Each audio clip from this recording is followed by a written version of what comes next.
Operation Pahalgam Pahalgam के incident के बाद एक बहुत बड़ी खबर 15 दिनों के अंदर आई है कि हमारी सेना ने एक्शन लिया है। उन सब लोगों का मुंह बंद कर दिया जो कह रहे थे कि किधर है सर्जिकल स्ट्राइक, कौन सा है, सबूत दिखाओ।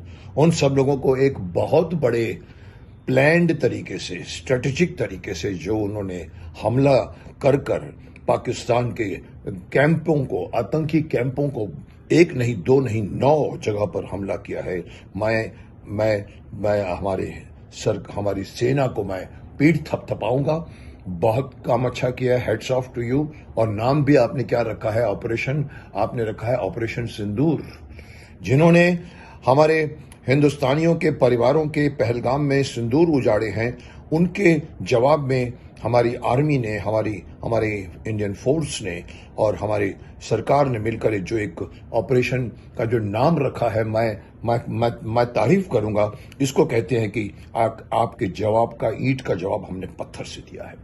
इस ऑपरेशन सिंदूर से जुड़ी एक बहुत बड़ी खबर जो अभी आ रही है वो ये है कि मसूद अजहर परिवार के 10 लोग मारे गए हैं। और एक चीज जो दिखा रहे हैं वो मसूद अजहर को वो उसको कहते हुए सुना, या उसकी बात को उन्होंने बताया कि उसने कहा कि अच्छा होता कि मैं ही मर जाता। साहब, सुनने में बहुत अजीब लगता है। जिन्होंने लोगों के परिवार उजाड़ने में कोई कसर नहीं छोड़ी है, आज वो कह रहा है कि मेरे परिवार वाले गए तो मैं ही मर जाता। साहब, आप मरोगे तो जरूर, आपकी भी मौत सुनिश्चित है, लेकिन ये देख के मरो। आप भी देखें कि किसी का परिवार को, सिंदूर को उजाड़ने से क्या होता है। किसी के पुत्र को, किसी के पति को, किसी के बाप को, किसी के बेटी को मारकर क्या दुख पहुंचता है उस परिवार वालों को। आज आपको हमारी हिंदुस्तान की सेना ने देखने का, चखने का आपको एक नजारा दिया है कि देखो भाई, देखो किसी को मारने से क्या होता है। मुझे मालूम है ये लोग फिर भी नहीं सीखेंगे, कोशिश करेंगे, वो भी करेंगे। हम ईंट का जवाब पत्थर से दिया है तो हम पत्थर का जवाब चट्टान से देंगे। साहब, आइए देखते हैं, क्योंकि ये बात मैं पहले भी कह चुका हूं। आज मैं स्पेशली ये बात कहने के लिए अभी अभी आया हूं, क्योंकि सुबह उठकर मैंने ये खबर देखी है और मैंने यही कहा कि मैं इंतजार कर रहा था कि अटैक कब करोगे। आई थिंक पूरा हिंदुस्तान वेट कर रहा था कि अटैक कब होगा।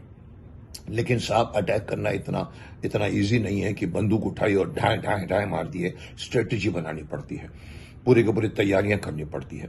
थल, वायु, नभ, नेवी को तैयार करना पड़ता है। और उन्होंने किया, प्रैक्टिस के बहाने करके, उन्होंने एक्सरसाइज के बहाने करके उनकी पूरी सीमा के ऊपर हमारे पूरी की पूरी फौज खड़ी कर दी, बताने के लिए कि हम तैयार हैं। वहां से गीदड़ भपकियां आने लगी।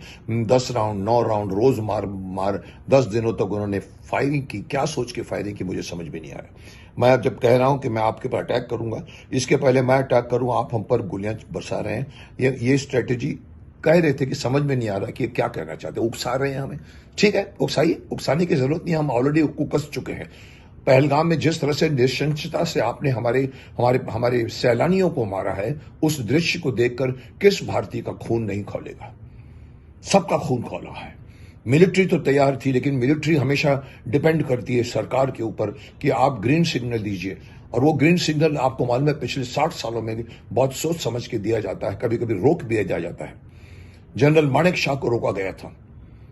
आई डोंट नो 65 था कि 62 था, जब इंदिरा गांधी ने कहा था ऑपरेशन सीज फायर, रुक जाइए, संधि। और मानेक शॉ जी ने कहा था, अरे मैडम आप चुप रहिए, ऐसा करिए कि 2.5 घंटे तक समझिए आपसे हमारी बात नहीं हुई है, हम कराची के बहुत करीब हैं, हम उसके हवाई अड्डे को तबाह कर देंगे। लेकिन साहब, ये होती है डिप्लोमेसी, ऊपर की जो आपस के लोगों की बातें होती है, और हमने आर्मी को रोक दिया था। उसका खामियाजा हम आज भुगत रहे हैं। इतने सालों में जो टेररिस्ट कैंप उभरे हैं, जिन्होंने हमारे को इतना नुकसान पहुंचाया है, उसके बाद भी इंडिया कोशिश करना चाहती थी, करती भी थी, थोड़े बहुत अटैक भी किए, उसके बाद में सर्जिकल स्ट्राइक्स भी हुए। लेकिन साहब, जरूरत थी तो एक बहुत बड़े सोचे समझे एक अटैक की। और साहब देखिए क्या क्या मैं तारीफ करूंगा इवन रणनीति बनाने वाले की स्ट्रेटेजी को कि उन्होंने 4 दिन से या 3 दिन से ये फैला के रखा है कि हम 7 तारीख को हम जो है वो मॉक ड्रिल करेंगे, सायरन बजेंगे और आप लोगों को बताया जाएगा कि कैसे कोई अटैक होता है तो कैसे छुप जाएं। पूरा देश तैयार था, इनफैक्ट मैं भी तैयार था। 7 तारीख को मेरी मीटिंग रखी थी, मैंने कहा मत आओ आज कब पता नहीं सायरन की ड्रिल होगी। साहब आप देखिए बात फैल गई थी कि 11 तारीख तक डेफिनेटली इंडिया हमला करेगा, क्योंकि पूरा हिंदुस्तान वेट कर रहा। कई लोग तो कह रहे हैं साहब आप बोलते हैं सर, करते कुछ नहीं है।